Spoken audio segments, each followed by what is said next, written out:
So in this video we will be making a permanganate battery. For that we need a beaker and a test tube. It is a broken test tube on the mouth of which I have wrapped some cellophane paper and sealed it with rubber band. Then we need an aluminium wire for our cathode and carbon electrode as for our anode. Now I have taken 10% NaOH solution in beaker and dark potassium permanganate solution in the test tube.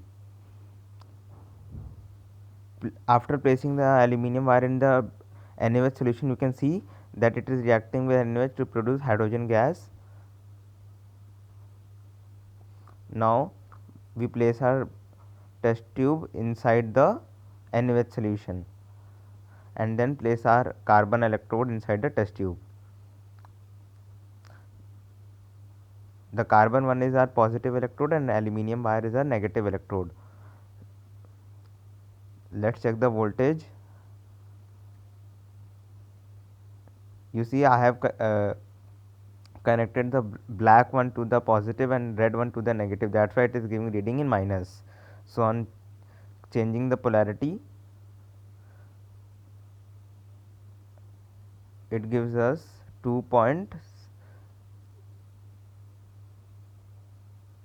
volts.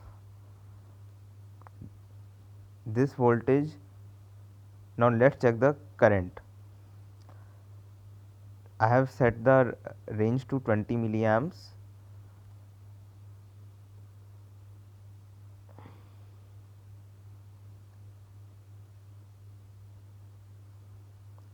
One 1.3 milliamps.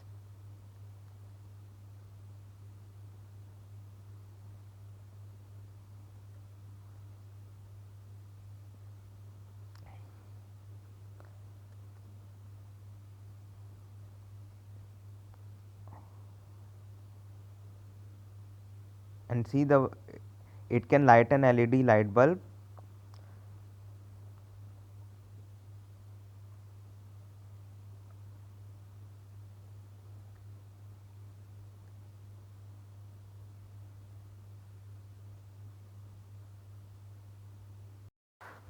So now we come for the explanation part.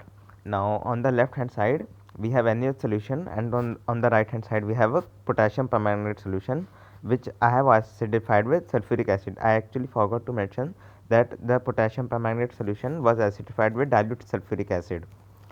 On the middle the dotted line is the semi permeable membrane. Okay. Now the cathode is made up of aluminium and the anode is made up of carbon. Aluminium donates 3 electron and forms aluminium 3 plus ion. The reduction potential of this reaction is minus 1.66 volt. Now NaOH gives Na plus ion and OH minus ions in solution. Aluminium ion combine with OH minus ion to give aluminium hydroxide, which further react with NaOH to form sodium aluminate. Now the electrons travel to the anode and